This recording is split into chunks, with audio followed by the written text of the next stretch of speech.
Hello दोस्तों, बहुत बहुत स्वागत है आप सभी का वैशाली एचडी एकेडमी में। दोस्तों, आज हम पढ़ने वाले हैं रिमोट सेंसिंग के बारे में। आखिरकार क्या होता है सुदूर संवेदन उपग्रह प्रणाली, क्या है, इसके उपयोग क्या हैं और दोस्तों कितने प्रकार के होते हैं, ये सब आज जो है। भारतीय सुदूर संवेदन केंद्र कहाँ पर है, भारतीय सुदूर संवेदन का पिता किसे कहा जाता है और किस प्रकार से सुदूर संवेदन जो है वो उपयोगी है, आज हम इन सब के बारे में पढ़ेंगे, तो लास्ट तक जरूर बने रहें। दोस्तों, सबसे पहले देखिए कि आखिरकार क्या होता है कि जैसे हम जो भी मोबाइल में यदि देखिए आपको रोड मैपिंग चाहिए है ना, कि डाला की ए पॉइंट से बी पॉइंट तक कैसे जाना है, तो कैसे आखिरकार जीपीएस में आ जाता है। दोस्तों, जीपीएस के बारे में भी एक अलग से टॉपिक में पूरा लेकर आऊंगी कि जीपीएस की अमेरिका के रक्षा विभाग के द्वारा कैसे जीपीएस स्टार्ट किया गया। तो आखिरकार सबसे पहले जो रिमोट सेंसिंग सैटेलाइट होते हैं ये क्या होते हैं। दोस्तों, किसी भी भौतिक वस्तु के संपर्क में आए बिना उसकी संपूर्ण जानकारी और आंकड़ों का पता लगाना ही सुदूर संवेदन कहलाता है। यदि आप देखिए तोड़ेंगे ना, इस सुदूर संवेदन को आपस में तोड़ेंगे, इसकी संधि विच्छेद करेंगे, तो सुदूर सुदूर मतलब कि क्या है, जो काफी दूर है ना। सुदूर संवेदन मतलब कि जिसके बारे में, जिसके पास ना जाकर उसकी संपूर्ण जानकारी हमें प्राप्त हो जाए, अर्थात वह ऐसी वस्तु, ऐसी दूरस्थ वस्तु जिसमें भौतिक संपर्क में आए बिना उसके संबंध में सूचना एवं आंकड़े का पता किया जाता है, वह दोस्तों क्या कहलाता है, सुदूर संवेदन कहलाता है। जिसमें इंफ्रारेड तरंगों का, ये इंपॉर्टेंट है, इंफ्रारेड तरंगों का इसमें प्रयोग किया जाता है। सबसे पहले हम समझेंगे और उसके बाद हम आगे बढ़ते जाएंगे। दोस्तों, इसमें किसका प्रयोग किया जाता है, इंफ्रारेड तरंगों का इस्तेमाल किया जाता है। आखिरकार सुदूर संवेदन का जो सिद्धांत है वो होता क्या है, तो देखिए पहले मैं आपको समझा रही हूँ, उसके बाद जो है हम पीपीटी के माध्यम से पढ़ेंगे। दोस्तों, सिद्धांत क्या है, देखिए प्रत्येक वस्तु के भौतिक एवं रासायनिक गुण क्या होते हैं, अलग अलग होते हैं, है ना, होते हैं कि नहीं। प्रत्येक वस्तु के भौतिक एवं रासायनिक गुण अलग अलग होते हैं। जब यहाँ पर सूर्य की जो किरणें होती हैं, मान लीजिए कि यहाँ पर क्या लगा हुआ है, एक खंभा लगा हुआ है और ये नेटवर्क है, एंटीना लगा हुआ है, यहाँ पर एक और खंभा लगा हुआ है, इसका नेटवर्क लगा हुआ है, यहाँ पर ऐसी ही क्या है, ये बहुत सारे जो है वो एक नेटवर्क प्रणाली है। और हर एक वस्तु, देखिए ये सूर्य की किरणें हैं, है ना, तो यहाँ पर जब सूर्य की किरणें क्या करती हैं, किसी भी वस्तु से टकराती हैं, तो ये अलग अलग प्रकार के रंग छोड़ती हैं।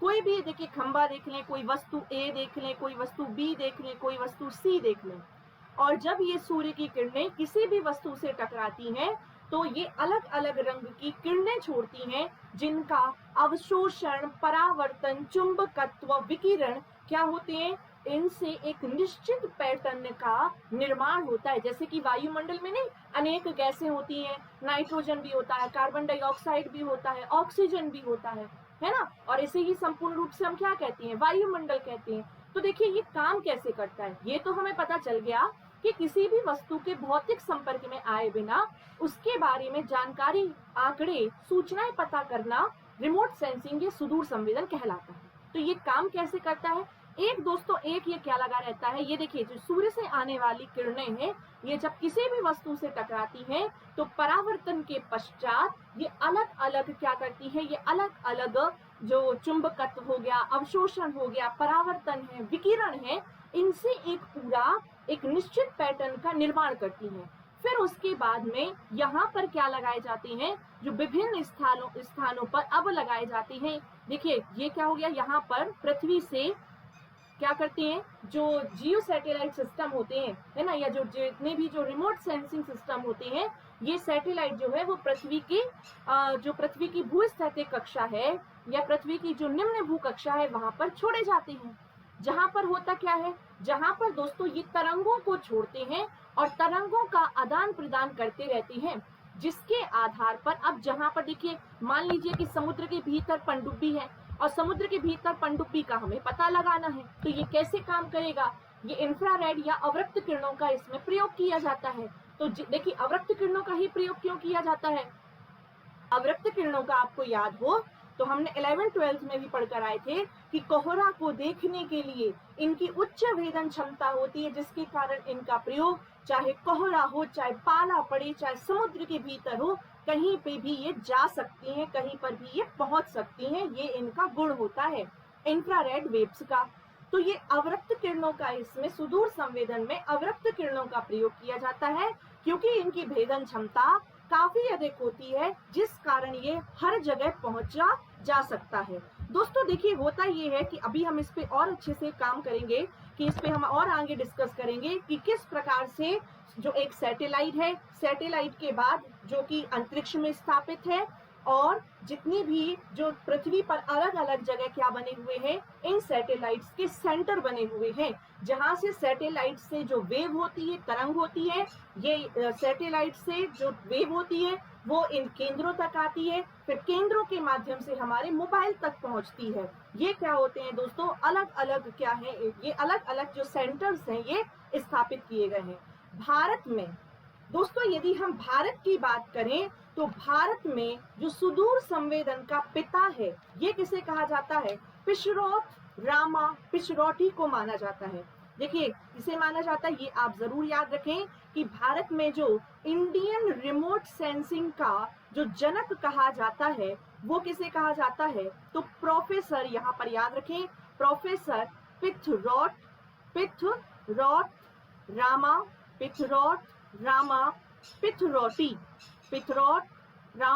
पिथरौटी को 2-3 बार बोलेंगे, अपने आप याद हो जाएगा। भारत में सुदूर संवेदन का जनक पिथरौत रामा पिथरौटी को माना जाता है, और जहां पर भारत में जो सुदूर संवेदी उपग्रह है उसकी 3 पीढ़ियां मानी जाती हैं।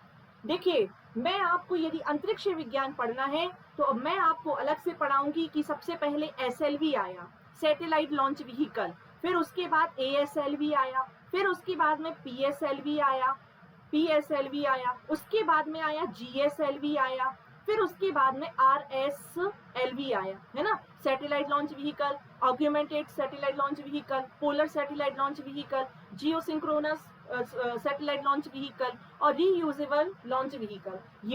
ये उपग्रह की जो पीढ़ियां हैं, है ना, जो लॉन्च व्हीकल हैं, प्रक्षेपास्त्र हैं, प्रक्षेपण किस प्रकार से किया जाता है, मैं इसको अलग से आपको कवर कराऊंगी।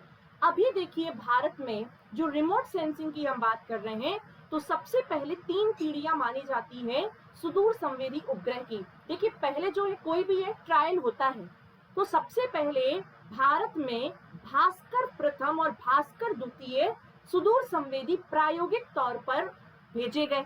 कब? वर्ष 1988 में।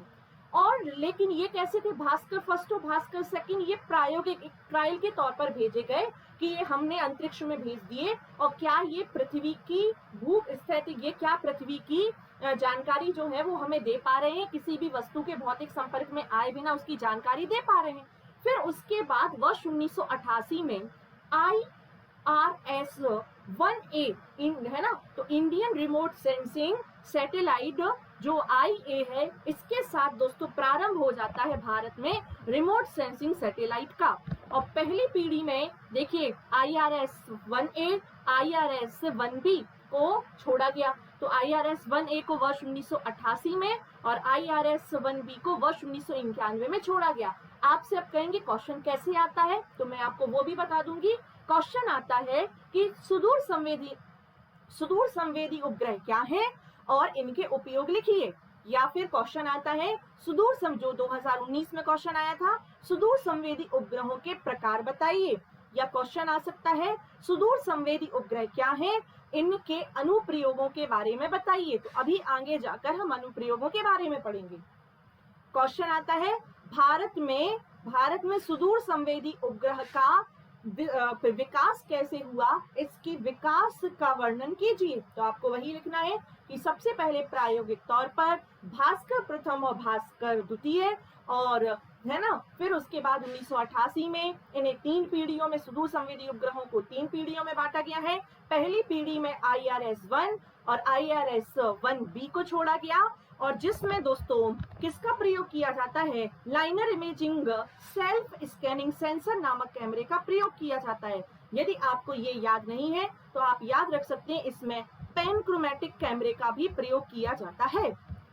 फिर आती है सुदूर संवेदी की दूसरी पीढ़ी, जो कि वर्ष 1900, देखिए पहली पीढ़ी कब से कब तक चली, 1988 से लेकर 1992 तक जो है पहली पीढ़ी काम करती है। दूसरी पीढ़ी आती है वर्ष 1993 से 1995 तक, और तीसरी पीढ़ी आती है 1996 में, जो कि 2001 तक चलती है।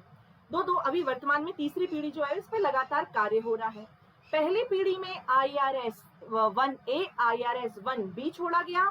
दूसरी पीढ़ी में IRS 1C, IRS 1D, IRS 1E जो है वो छोड़े गए।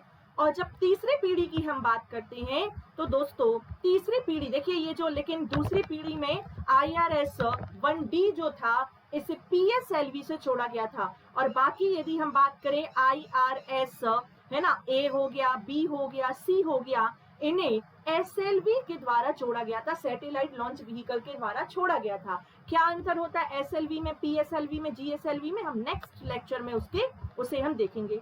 दोस्तों भारतीय सुदूर संवेदी उपग्रह प्रणाली में किसका प्रयोग किया जाता है, एक पैनक्रोमैटिक कैमरे का प्रयोग किया जाएगा। अब जब सैटेलाइट हम भेज रहे हैं तो ये तरंगे भेजता है, तो कैसे भेजता है, किसी न किसी कैमरे को देखता होगा। अब जब तरंगे निकल रही हैं इसमें कैमरा लगा होता है, जिसे क्या कहते हैं, तो पैराक्रोमैटिक कैमरा कहा जाता है। और यही जो पैराक्रोमैटिक कैमरा होता है ये इंफ्रारेड वेव्स को भेजता है, और किसी भी वस्तु पर जब इंफ्रारेड वेव्स जो है वो टकराती है, और जिसके माध्यम से टकराने के बाद में विकिरण निकलता है, और विकिरण जो है ये क्या हो जाता है, विकिरण परावर्तित हो जाता है, जिसके कारण ये सेंटर्स पर जो है अवरक्त किरणें पहुंचती हैं, और फिर उसके बाद में हमारे मोबाइल तक पहुंच जाती हैं। दोस्तों अब बात करते हैं तीसरी पीढ़ी, जो कि 1996 से प्रारंभ हुई थी, जिसमें IRS P1 से लेकर P6 तक के उपग्रह प्रक्षेपित किए गए थे, लॉन्च किए गए थे। प्रक्षेपित मतलब लॉन्च किए गए थे, तो ये याद हो गया। अब आखिरकार इनका उपयोग कैसे किया जाता है, दोस्तों बहुत ही इंपॉर्टेंट है इनके अनुप्रयोग। इनका जो सैटेलाइट लॉन्च व्हीकल, यदि हम बात करें जो रिमोट सेंसिंग सैटेलाइट होते हैं, इनका प्रयोग चाहे खनिज में हो, चाहे कृषि क्षेत्र में किया जाता है ना, समुद्री विज्ञान के बारे में भी किया जाता है, मौसम विज्ञान के बारे में भी इनका प्रयोग किया। जैसे मैं अभी बता रही थी ना कि ये काम कैसे करते, तो ये ऐसे काम करते हैं कि यहाँ पर ये क्या है, ये सैटेलाइट है, ये क्या है, एक सैटेलाइट भेजा हुआ है। अब ये सूर्य की किरणें आई हैं, वस्तु से टकराती हैं, यहाँ से इंफ्रारेड वेव्स जो है ये टकराती हैं, फिर उसके बाद में ये जो अलग अलग सेंटर बने हुए हैं यहाँ पर दोस्तों क्या जाता है, यहाँ पर ये वेव्स जाती हैं, और उसके बाद हमें जानकारी जो है वो प्राप्त हो जाती है। पूरा का पूरा जो एक वातावरण होता है, जो वातावरण निर्मित होता है एक निश्चित पैटर्न पर आधारित होता है, और जिसमें प्राकृतिक संसाधनों, इसका उपयोग किया क्या है, तो इसके माध्यम से जो रिमोट सेंसिंग सैटेलाइट है इनके माध्यम से हम प्राकृतिक संसाधनों की निगरानी कर सकते हैं, उनका प्रबंधन कर सकते हैं, विकासात्मक कार्यक्रमों की योजना बनाना, आपदा के दौरान राहत उपलब्ध कराना केंद्र एवं राज्य सरकार के कार्यक्रमों में महत्वपूर्ण घटक होता है। अब कैसे दोस्तों, यदि मान लीजिए कहीं पर आपदा आई है और लाखों लोग जो है, जैसे कि फॉर एग्जाम्पल बालासर अभी घटना हुई है ना, या फिर कहीं पर क्या आ चुका है, भूकंप आ चुका है, कहीं ज्वालामुखी आ चुका है, तो यहाँ पर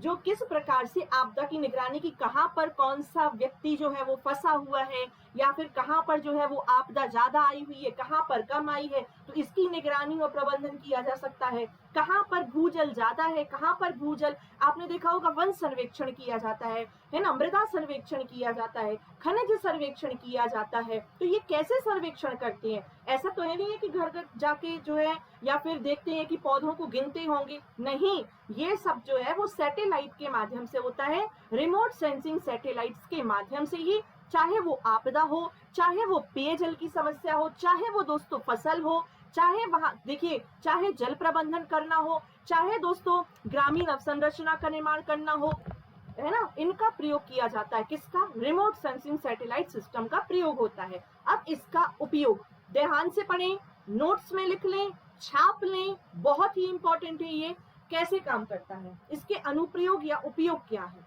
तो पहला आता है कृषि के क्षेत्र में, कैसे काम करता है कृषि के क्षेत्र में, तो फसल उत्पादन का पूर्वानुमान, फसल उत्पादन का पूर्वानुमान, मृदा का क्षारीय है, मृदा लवणीय है, इसका पता जो है ये रिमोट सेंसिंग सैटेलाइट से पता किया जा सकता है। बागवानी का विकास है ना, हॉर्टिकल्चर का विकास, और मौसम संबंधी कि कहां पर दोस्तों किस फसल में कीट जो है लग रही है, किस क्षेत्र में सूखा आने की संभावना है, कहां पर बाढ़ आ सकती है, ये कैसे पता चल जाता है? रिमोट सेंसिंग सैटेलाइट के माध्यम से ही पता चल जाता है। तो कृषि में इसका उपयोग कैसे हो गया, लास्ट में हम पूरा रिवीजन करेंगे। कृषि क्षेत्र में कैसे हो गया, फसलों का पूर्वानुमान लगाने में, बागवानी के विकास में, उसके अलावा मृदा का लवणीकरण क्षारीकरण का पता लगाने में, मौसम संबंधी सेवाएं, आपदा निगरानी, कीट, बाढ़, सूखा आदि का पता लगाने में भी किया जाता है। दूसरा आता है जैव संसाधन एवं पर्यावरण में। कैसे जैव संसाधन? तो मैंने अभी आपको बताया था कि वन रिपोर्ट आती है ना, वर्ष 1987 से ही जो है वो प्रति 2 वर्षों में वन रिपोर्ट जो है वो आती है।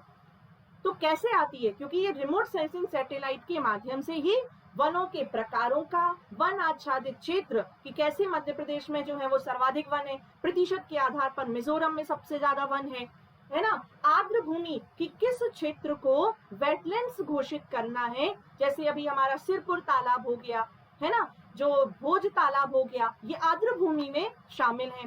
तो दोस्तों आर्द्र भूमि की सूची बनाने में, जैव आच्छादित क्षेत्र का, वन आच्छादित क्षेत्र का पता लगाने में और उनका संरक्षण एवं संवर्धन करने में सुदूर संवेदी उपग्रहों का प्रयोग किया जाता है। हिमपात और हिमानियों का अध्ययन, कहां पर मैंग्रोव वन, हम जानते हैं कि हमें तो ये तो पता है कि गंगा ब्रह्मपुत्र का जो डेल्टाई क्षेत्र है यहाँ पर क्या है, ज्वारीय वन या मैंग्रोव वन ज्यादा है। तो ये कैसे पता लगाया जा सकता है कि कहां पर कौन सा वन है? तो ये रिमोट सेंसिंग सैटेलाइट से, चाहे वो मरुस्थलीकरण है कि कौन सी भूमि मरुस्थलीकरण है, तो कौन सी भूमि आर्द्र है, कौन सी भूमि जैव विविधता से संपन्न है, कौन सी भूमि कौन से जो वन है वो तटीय मैंग्रोव वन है ना, तो इनसे संबंधित बातों की जानकारी भी रिमोट सेंसिंग के माध्यम से लगाई जाती है। अब मानचित्रीकरण, दोस्तों देखा होगा आपने कि बड़े पैमाने पर यदि क्या करना है, किसी भी क्षेत्र का नक्शा तैयार करना है ना, या भूवैज्ञानिक सर्वेक्षण करना है, तो बड़े पैमाने पर मानचित्रीकरण भी इन सैटेलाइट्स के माध्यम से किया जा सकता है ना। तो उपग्रह आधारित स्थलाकृति का नक्शा बनाने में भी कि कहां पर देखा होगा आपने कि जो ज्योग्राफी की बुक में आपने देखा होगा कि किन क्षेत्रों में तालाब हैं, किन क्षेत्रों में वन है, किन क्षेत्रों में दोस्तों झरने हैं, कहां पर पठार है। इसका सबसे अच्छा एग्जाम्पल है एटलस का, है ना, एटलस जो है इसका बेस्ट जो है वो मैपिंग का एग्जाम्पल है। तो ये किसके द्वारा पता लगाया जाता है? मानचित्रीकरण का डिजिटल एक नक्शा तैयार किया जाता है, तो ये रिमोट सेंसिंग सैटेलाइट के माध्यम से। दोस्तों एक और है भूगर्भ शास्त्र एवं खनिज संसाधन में। तो अभी हमने देखा कृषि के क्षेत्र में, फिर उसके बाद हमने देखा दोस्तों देखिए कृषि के क्षेत्र के साथ साथ फिर अभी हमने देखा खनिज में, फिर उसके साथ साथ हमने भूवैज्ञानिक सर्वेक्षण में भी देखा, आपदा निगरानी में भी हम इसका प्रयोग करते हैं, जैव विविधता का संरक्षण एवं संवर्धन में भी इसका प्रयोग करते हैं रिमोट सेंसिंग सैटेलाइट का। अब बात करते हैं भूगर्भ शास्त्र का और खनिज संसाधन का। कहां पर देखिए कैसे पता चले कि कहां पर, जैसे डिगबोई है, अभी तो हमें पेपर में या फिर दोस्तों न्यूज में कैसे पता चलता है कि कटनी में सोना जो है वो जमीन के अंदर है, या कैसे पता चल जाता है कि ये जो है वो तेल डिगबोई हो गया, अंकलेश्वर हो गया, ये तेल उत्पादक क्षेत्र है। कभी ना कभी तो पता लगाया होगा, या ये तो चलो हमें पता है कोई नया यदि खनन क्षेत्र या कोई नया खनिज तेल अन्वेषण हो रहा है, तो रिमोट सेंसिंग सैटेलाइट के माध्यम से ही पता लगाया जाता है कि यहाँ पर दोस्तों क्या है, भूस्खलन का खतरा है इस क्षेत्र में, या खनन यहाँ पर ज्यादा हो सकता है, यहाँ पर सोना है, यहाँ पर तांबे की खदान है, यहाँ पर लोहे की खदान है। इसका पता भी, खनिज संसाधनों का पता भी जो है रिमोट सेंसिंग सैटेलाइट के माध्यम से किया जाता है। महासागर और मौसम विज्ञान, दोस्तों महासागर और मौसम विज्ञान के जैसे कि मेघाट्रॉपिक्स जो एक रिमोट सेंसिंग सैटेलाइट है, मेघाट्रॉपिक्स जो कि क्या करता है, मेघाट्रॉपिक्स आपने यदि सुना भी होगा, मेघाट्रॉपिक्स कि जिसका प्रयोग जो है मौसम संबंधी पूर्वानुमान के लिए लगाया जाता है उष्ण कटिबंधीय क्षेत्रों में, मौसम पूर्व मौसम की पूर्वानुमान की जानकारी देता है कौन सा सैटेलाइट, मेगाट्रॉपिक्स, जो कि एक रिमोट सेंसिंग सैटेलाइट है।